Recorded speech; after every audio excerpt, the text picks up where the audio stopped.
کتاب آواز میں خوش آمدید۔ میں ہوں ابو عبداللہ اور کنٹینیو کر رہا ہوں آپ کے لیے میرا جینا میرا مرنا، چیپٹر نمبر 30، رسومات، اصالِ ثواب کی بدعات اور غیر اسلامی رسومات۔ میت کے اصالِ ثواب کے غرض سے بے شمار غیر مسنون کام کیے جاتے ہیں جن کا دین سے کوئی تعلق نہیں، مثلا مخصوص دنوں، مخصوص اوقات اور مخصوص انتظامات کے ساتھ مرنے والے کے گھر میں جمع ہونا، ان اجتماعات میں بڑے بڑے کھانوں کا بندوبست کرنا۔ ان موقعوں کے نام یہ ہیں: سوئم، کل، فاتحہ خوانی، ختم دلانا، جمعراتیں، 7واں، 10واں، 40واں برسی وغیرہ۔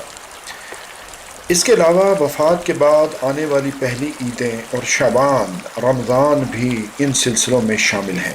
ان تمام ایام میں بدعت کے کھلم کھلا مظاہرے شروع ہو جاتے ہیں۔ بعض بدعتی امور خود میت کے اہل و عیال اپنے طور پر ادا کرتے ہیں، اور اکثر اوقات یہ رسومات تعزیت کے لیے آنے والے خیر خواہوں کے مشورے پر ثواب جان کر ادا کی جاتی ہے، بلکہ بسا اوقات مرنے والا زندگی میں خود بھی ایسی غیر مسنون رسومات ادا کرنے سے متعلق وصیت چھوڑ جاتا ہے۔ مثلا میرے مرنے کے بعد مال وراثت میں سے ان مخصوص دنوں اور تہواروں وغیرہ پر ختم دلاتے رہنا، یا میری طرف سے فلاں مزار پر چادر چڑھا آنا، وغیرہ وغیرہ۔ دین کے حوالے سے اصالِ ثواب کی ان محفلوں کی حقیقت و وصیت کیا ہے، یہ معلوم کرنے کی زحمت نہیں کی جاتی۔ ان بدعتی مشغلوں کو اپنانے والے افراد میں سے اکثریت کا مقصد صرف دکھاوا اور تمام رشتہ داروں پر سرخ روئی اختیار کرنا ہوتا ہے، یہاں تک کہ برادری میں ناک بچانے کی خاطر قرض بھی لینا پڑے تو اس سے بھی گریز نہیں کیا جاتا۔ خصوصاً غریب طبقے کو مہنگائی کے دور میں جینا تو دشوار تھا ہی، اب مرنا بھی دشوار نظر آنے لگتا ہے۔ دل کا فتویٰ۔ اللہ کے رسول صلی اللہ علیہ وآلہ وسلم نے فرمایا، ہر کام کے لیے اپنے دل سے بھی فتویٰ لیا کرو۔ جس بات پر دل مطمئن ہو جائے وہ جائز ہے، اور جس پر دل نہ ٹھکے، قلب میں خلش ہو تو اس سے بچو، خواہ لوگ تمہیں جواز ہی کا فتویٰ دے دیں۔ احمد۔ اہم ترین رسم، 40واں، میت کے اصالِ ثواب کے طور پر ادا کی جانے والی رسومات میں سب سے بڑی اور اہم رسم 40واں یا چہلم ہے۔ یہ دن وفات سے 40 روز بعد باقاعدہ منایا جاتا ہے، اور ان میں لوگوں کو باقاعدہ مدعو کیا جاتا ہے۔ اخبارات میں اشتہار لگوانے کے علاوہ نہ صرف اب دعوتی کارڈ بھی تقسیم ہونے لگے ہیں، بلکہ اس اجتماع کے لیے بسا اوقات شادی ہال بھی بک کرایا جاتا ہے۔ گزشتہ 40 دنوں کے دوران مرحوم کے قرابت داروں اور مولوی صاحب نے جتنے قرآن پاک مرحوم کے اصالِ ثواب کی غرض سے ختم کیے، انہیں بآواز بلند ساری برادری کے سامنے مرنے والے کی روح کو ہدیۃً پیش کرنے کا اعلان کیا جاتا ہے۔ گٹھلیوں پر پڑھنے کا جو سلسلہ سوئم سے شروع ہوا تھا، اب اختتام کو پہنچتا ہے۔ چہلم پر مرحوم کے اصالِ ثواب کے لیے جو جوڑے کپڑے وغیرہ بنوائے گئے تھے، وہ باقاعدہ عزیزوں کو دکھا کر خیرات کیے جاتے ہیں۔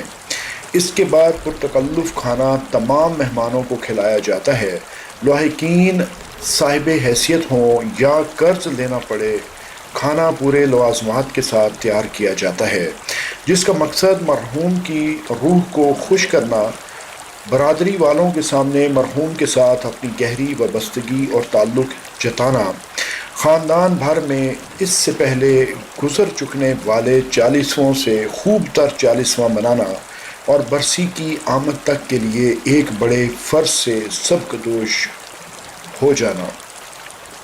اس رسم کو ادا کرنے میں اس بات کا خصوصاً خیال رکھا جاتا ہے کہ عین 40ویں کے دن یا 1-2 دن پہلے یہ رسم ادا کر لی جائے، مگر 40 دن سے ایک دن بھی اوپر نہ ہونے پائے۔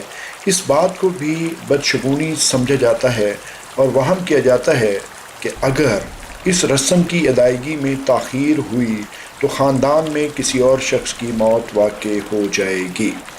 دستار بندی 40ویں کے موقع پر اس رسم کو ادا کرنا مرنے والا سربراہ خاندان تھا، تو اب اس کے بڑے بیٹے کے سر پر خاندان کا کوئی اور بزرگ دستار باندھتا ہے۔ اس سے مراد یہ ہوتی ہے کہ یہ اپنے باپ کے جانشین کے طور پر خاندان کا کفیل مقرر کر دیا گیا ہے۔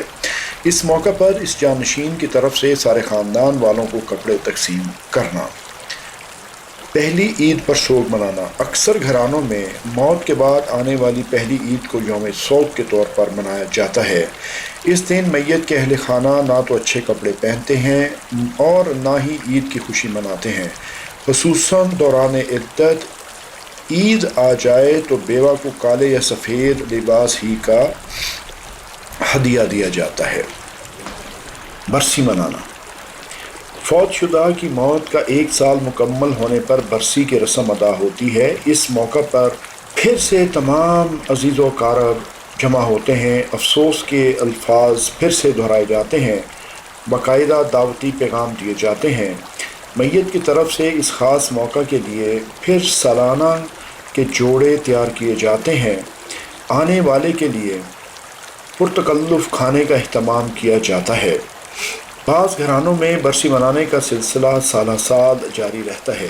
غیر اسلامی عقائد و نظریات پر مبنی یہ تمام رسومات سراسر بدعتیں ہیں جن کا دین سے دور دور کا بھی واسطہ نہیں، اور ان کو بلا تحقیق محض باپ دادا کی پیروی کرتے ہوئے اپنا لیا جاتا ہے۔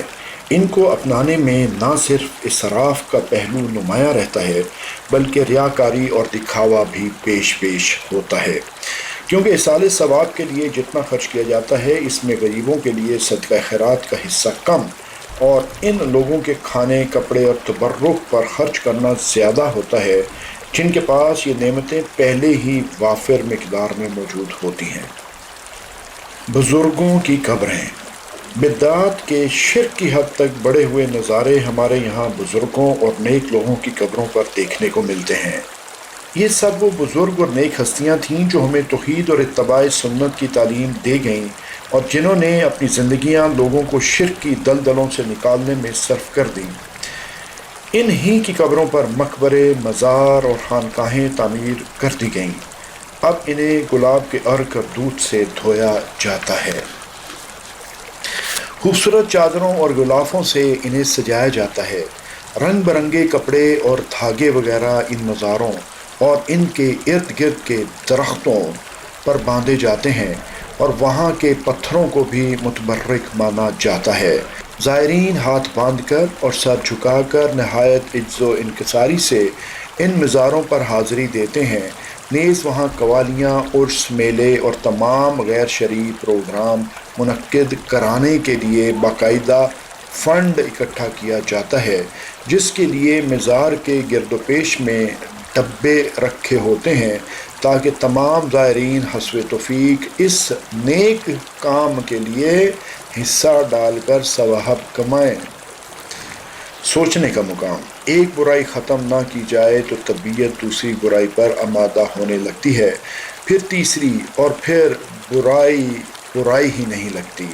اسے رسم یا رواج کا نام دے دیا جاتا ہے۔ گلاب کے عرق اور دودھ سے مزاروں کو دھونے کی رسم ادا کرنے والوں کو یہ خیال تک نہیں آتا کہ یہ بدعت ہی نہیں، انتہائی درجے کا اسراف بھی ہے۔ یہی ملک جہاں بہت سے لوگ خصوصاً بچے دودھ اور دوسری غذائی قلت کے سبب کمزور صحت اور کم عمری کی اموات کا شکار ہوتے ہیں، وہاں اس بیش بہا نعمت کو یوں ضائع کر کے ایک بہت بڑے گناہ کا ارتکاب کیا جا رہا ہے، جبکہ صحابہ کرام رضی اللہ تعالیٰ عنہم جیسی جلیل القدر ہستیاں اپنے کفن تک کے خرچ کے لیے نئے کپڑوں سے بھی گریز کرتے تھے اور نئے کپڑوں کے لیے زندوں کو مردوں سے زیادہ حقدار سمجھتے تھے۔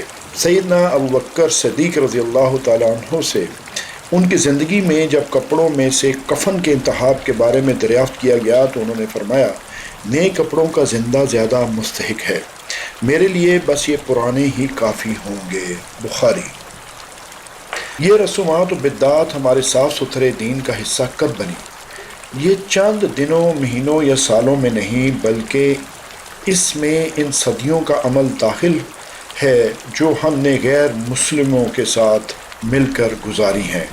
یہی مخلوط معاشرت، رسومات اور بدعات کی چھوٹی بڑی بہت سی پک ڈنڈیوں کو شرک کی شاہراہ پر لا ملانے کا سبب بنی۔ ہمارے ہاں مسلمانوں کے ساتھ یہ بدقسمتی بھی ہوئی کہ انہیں بحیثیت محکوم قوم تعلیم سے دور رکھا گیا اور یوں جہالت کے اندھیروں سے نکلنے نہ دیا گیا۔ علاوہ ازیں بت پرستی اور کفر و شرک میں گھری قوم کے ساتھ صدیوں یکجا رہنے سے ان کے بہت سے رسم و رواج اور شرکیہ افعال کا مسلمانوں پر غیر مخصوص طریقے سے اثر ہوتا چلا آیا۔